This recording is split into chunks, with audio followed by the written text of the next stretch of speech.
besok di akhirat itu ada 3 orang yang mau masuk surga.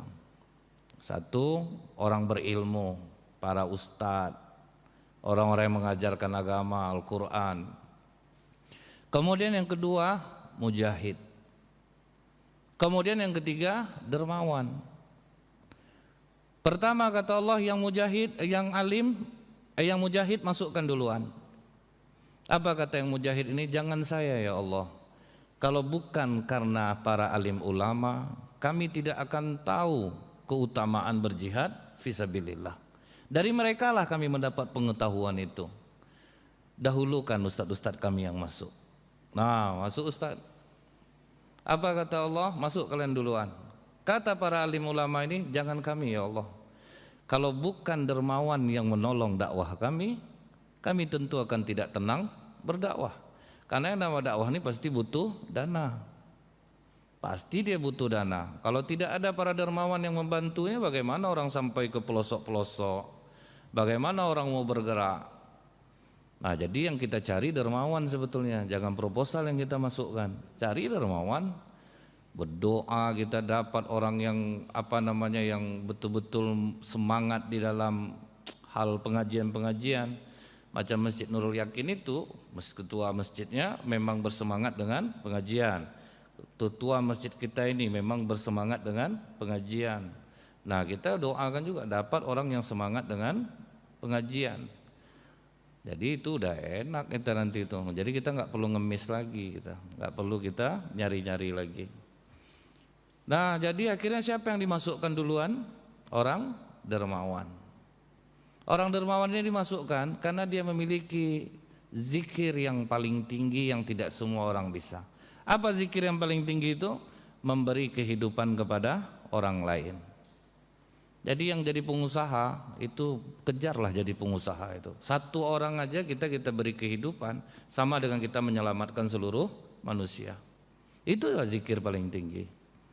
Saya tertarik seperti yang punya JNE Mu'alaf. Karyawannya udah berapa? 23.000. Masjid yang udah dibangun 99. Kan dahsyat kan? Dan orang dermawan itu dia sering lupa dengan apa yang diberinya. Dia tidak ingat. Nah, itu ikhlasnya lebih tinggi. Kalau kita kan kita hitung kadang. Bulannya aku udah ngasih itu 500 kan. Jadi situ udahlah udah banyak nih bulan ini. Jadi itu kita. Jadi makanya itu susahnya. Nah, jadi inilah orang-orang dermawan. Dia punya karyawan, dia digunakan ketenangan dia tuh untuk mengejar akhirat. Nah, itu yang terjadi di Mekah. Makanya kita jangan heran yang di saf pertama di Masjidil Haram itu orangnya pasti itu aja. Ada yang udah 37 tahun, ada yang udah 40 tahun di saf depan. Kenapa? Usahanya sudah ada yang menjalankannya, bukan dia lagi. Jadi dia udah kayak punya ATM lah. Nah, jadi udah enak, tinggal masuk.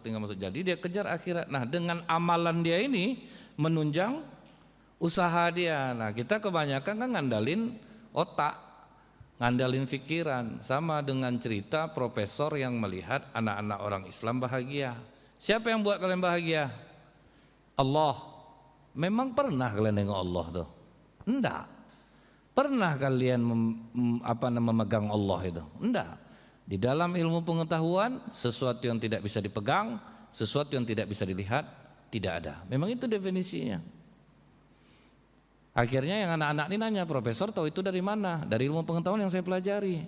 Terus ilmu itu profesor simpan di mana? Di otak saya. Pernah enggak profesor nengok otak profesor? Enggak. Pernah enggak megang otaknya? Enggak. Berarti betul kata profesor. Sesuatu yang tidak bisa dilihat, sesuatu yang tidak bisa dipegang, berarti tidak ada. Berarti profesor tidak ada otak. Inilah kalau orang mengandalkan pikiran. Nah, jadi berhenti kita. Jangan sibuk kita meeting. Buat apa usaha kita yang harus kita capai. Ini yang harus sulit kayak gitu. Dengan amalan itulah bisa untuk menaikkannya. Memang Allah yang ngasih rezeki itu. Nggak bisa dengan usaha kita. Contohnya lah Utsman bin Affan sampai hari ini uangnya kan abadi. Apa amalan Utsman bin Affan? Sedekah yang besar. Untuk perang Tabuk berapa dia nyumbang? Itu hampir udahlah kuda, kemudian peralatan perang, makan, itu dia yang nanggung.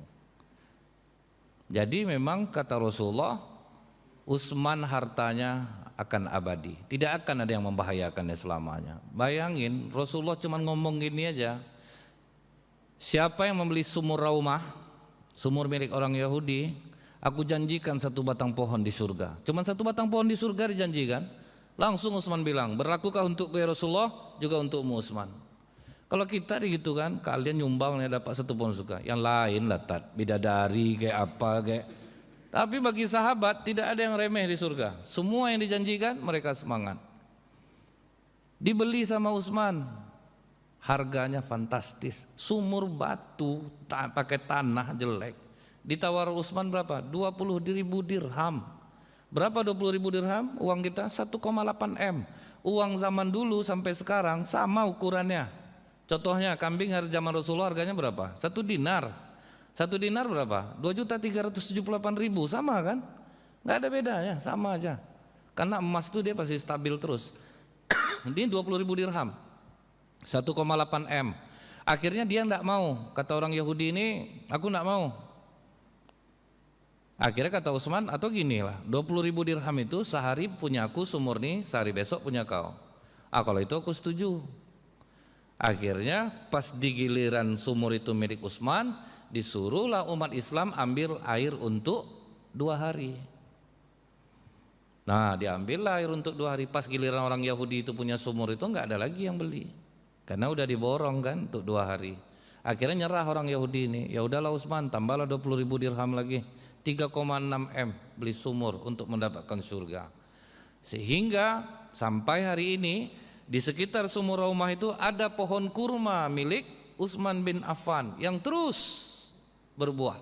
Jadi pemerintah Arab Saudi itu dibagi itu, separuh disedekahkan ke orang miskin hasilnya, separuh lagi disetorkan ke bank Utsman bin Affan, dikasih namanya, dikelola oleh orang-orang di sana. Nah sekarang uang Utsman itu dibangunkan hotel. Nah itulah dahsyatnya. Jadi kalau kita mau ibaratnya pengen kaya, yang udah memang dikasih Allah talent sebagai pengusaha, jalankanlah seperti ini. Amalan yang diperkuat itu yang harus kita rubah nih. Lebih sering ke masjid, lebih sering bergaul dengan Al-Quran, berkumpul dengan orang-orang soleh. Inilah sebetulnya solusi untuk masalah kita. Nah kan saya sering ceritain, contohnya nih pengusaha baja di Serang, Banten. Begitu dia naik haji, jadi dia lihat kenapa orang di Mekah nih kaya-kaya. Ternyata jawabannya satu, mereka jauh sebelum masuk waktu sholat sudah berada di masjid. Itu aja. Yang laki-laki itu jamaah. Kemudian begitu azan berkumandang, semua kegiatan terhenti. Kalau kita kan masih jual beli juga baru tuh, masih ramai orang, masih udah biar aja dulu. Waktu zuhur lama lagi. Nah kan, waktu zuhur lama lagi. Nggak apa-apa, nggak usah kita apa lagi. Itu hal, apakah itu salah? Enggak, cuman itulah kita ini kan bertahap nih berubahnya. Makin dapat keajaiban, makin kuat perubahan kita. Nah, begitu dia pulang dari haji, dia pulang ke Serang, Banten, diumumkannya ke karyawannya, mulai besok semua laki-laki di perusahaan ini harus sholat berjamaah. Mesin gimana Pak? Matikan mesin itu. Pak kalau mati mesin kita rugi 30 juta Pak. Nggak masalah. Zuhur asar 60 juta rugi. Kali 6 hari kerja 360 juta dia seminggu rugi. Tidak ada masalah. Karyawannya pada ngomong semua tuh. Biasalah baru pulang haji. Sedang jos tuh. Besok rugi berubah tuh. Nah. Tapi memang iya kita itu memang justru kita akan maju jika dihina orang. Semua orang yang berhasil bukan karena pujian, pasti karena hinaan. Karena dihina itulah kita bisa maju. Yang harus kita doakan mudah-mudahan panjang umur orang yang menghina kita sehingga dia melihat ketika kita sukses. Nah, itu yang harus, janganlah merajuk, sakitlah hati aku nengok dia. Pertama sindirnya aku masih sabar juga aku kan, 2 kali tak tahan aku buat status. Kan inilah. Padahal dia tidak berkawan dia. Rata-rata orang yang nyindir di status itu dia tidak berkawan sama orang yang disindirnya. Kan nebar masalah aja tuh. Orang tuh tidak baca. Tapi itulah kita tulis, mancing komen aja, mancing simpati.